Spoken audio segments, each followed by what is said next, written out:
आज पंजाब की तर्ज पे हरियाणा से एक आवाज़ उठी है कि दुष्यंत खट्टर साहब की बहू ना बन के किसानों के साथ एक किसान नेता के परिवार से, देवीलाल जी के परिवार से आते हैं, वो इस्तीफा दें।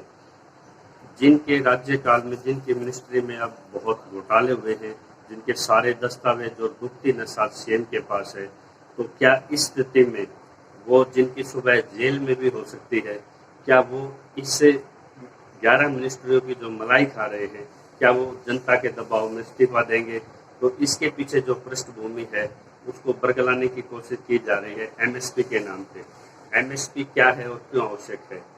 एमएसपी पहले भी आपने देखा होगा 6% ही एपीएमसी के स्ट्रक्चर में सेल होती थी, बाकी 94% जो प्राइवेट खरीद होती थी वो आज भी आपने मक्के की भी देखी होगी, महाराष्ट्र में प्याज की भी देखी होगी। तो कितना बड़ा नुकसान किसान पहले से उठाते आ रहे हैं। और जब अंदर से एपीएमसी को बिल्कुल रेगुलेट करके और उनको हेल्पलेस छोड़ के बाहर खरीद, इंटरस्टेट जो पहले जिसको कहते थे ब्लैक मार्केटिंग, तो जब वो बाहर की ब्लैक रेट उसको लीगलाइज इन्होंने कर दिया है, तो बाहर जब वो प्राइस आपके ट्रेडर्स के लिए कोई उसमें टैक्सेशन सीमा नहीं है, और जो 2.5% टैक्स मिला के और जो सारा पैकिंग वैकिंग सब मिला के 8% टैक्स में से कितना आप रिलैक्स करके शुरू में जियो की चिप की तरह आप इसमें किसानों को थोड़ा बहुत लाभ दिखाएंगे, लेकिन किसान जैसे ही मंडी जाना बंद कर देगा तो एकदम से किसानों का शोषण इसमें शुरू हो जाएगा। सब बीजेपी के बड़े नेता ये कहते हैं कि किसान की फसल जब एमएसपी से ऊपर बिकेगी तो वो नीचे क्यों बेचेगा, लेकिन एमएसपी से नीचे उसकी फसल बिकेगी बाहर, उसके लिए क्या गारंटी है? बगैर एमएसपी के एक्ट के किसानों की कोई भी जीवन चक्र सुरक्षित नहीं है, क्योंकि अमेरिका में जहाँ देखोगे यहाँ से 100 गुना, हजारों गुना वहाँ पे सब्सिडी है, वहाँ पे खेती सारी सब्सिडाइज और टेक्निकल जो स्टेट की मदद है उस पर टिकी हुई है। लेकिन भारत में सीधे उसकी खेती के दाम पे उसकी आजीविका टिकी हुई है, और इसकी सुरक्षा देने से क्यों सरकार पीछे हट रही है? और आज तो किसान को एमएसपी और बाहर उपभोक्ता है उसको एमआरपी, दोनों चीज़ आज सरकार को व्यवस्था करनी पड़ेगी। ये जो बाहर कंज्यूमर के लिए एमआरपी है, ये भले ही आज ना दिखाई देती हो, लेकिन जब ये एक्ट लागू हो जाएंगे तो ये महंगाई रोकने के लिए सिर्फ एक ही सूत्र बचेगा कि हर प्रोडक्ट पे इनके एमआरपी एडिबल्स पे लगाई जाए। तो एमएसपी कानून से क्यों पीछे हट रही है सरकार? अब 20 को जो आंदोलन हुआ पूरे प्रदेश में, अब पॉलिटिकल पार्टी उसको फॉलो करके सिर्फ किसान के वोट बैंक को हथियाने की कोशिश कर रही है, और निश्चित तौर पे जो नेतृत्व होता है उसके समकक्ष अपनी बी टीम में उतारती है।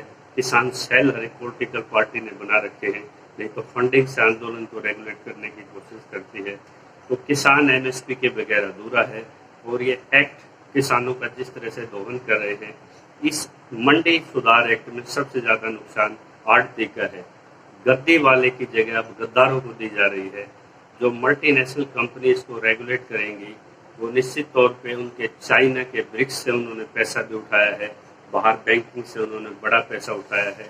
तो वो जिस तरह से तंत्र उनके हाथ में जाता जाएगा, विदेशी तंत्र के हाथों में आपकी मार्केट जाती जाएगी। आवश्यकता तो आज एक्सपोर्ट इम्पोर्ट पे एक सूचांक, एक स्टोरेज डाटा की ये एक्ट या पॉलिसी बनाने की जरूरत है कि भारत में जिस चीज़ की प्रोडक्शन ज़्यादा है उस पर हम सीधा उसको बाहर भेजें, और जो हमारे पास कम है उसी को हम बाहर से मंगाएं।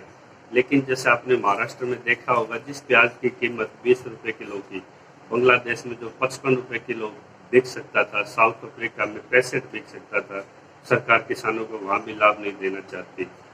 तो किस तरह से देखो इन्होंने मल्टीनेशनल कॉरपोरेट्स ने हमारे सरकारी तंत्र को किस तरह से अपने कब्जे में ले रखा है। अब बात आती है मिडल मैन की।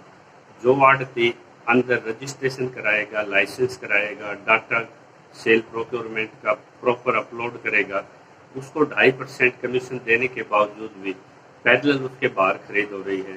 तो वो क्यों अंदर बैठ के खरीद करेगा? वो अपने एजेंट उतार के एफपीओ के माध्यम से वो बाहर किसान के लिए खरीद के लिए उतर जाएगा, और आहिस्ता आहिस्ता या तो मंडी ऑप्शन लेके कॉरपोरेट खरीद लेंगे, या इनमें कहीं किराने की दुकान होंगी, चप्पल जूतों की दुकान होंगी। तो मंडी बिल्कुल खतरे में है। तो अब आड़तियों ने एक जो बड़ा फैसला लिया है कि लॉकडाउन उन्होंने सभी मंडियों में किया है, और जो किसान के वोट बैंक को बचाने के लिए दूसरी बार बार कह रहे हैं कि एमएसपी से नीचे अगर खरीद हुई तो मैं इस्तीफा दे दूंगा।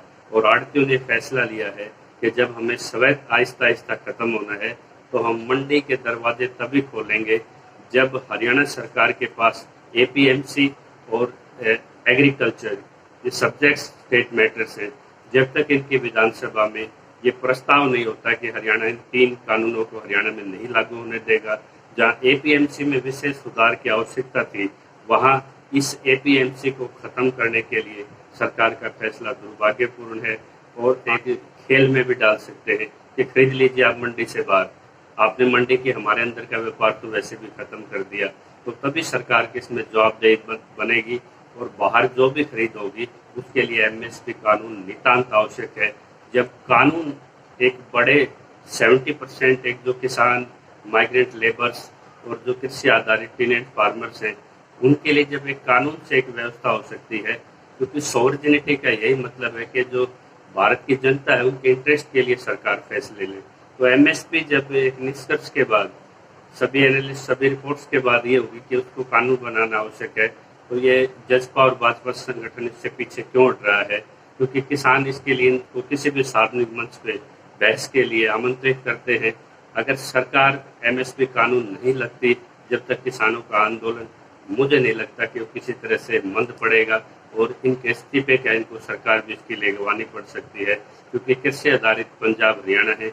अगर इनकी विधानसभाओं ने कड़े फैसले नहीं लिए तो निश्चित तौर पे किसान इनको बाध्य कर देगा कि ये सरकार छोड़ के भागे। जय किसान।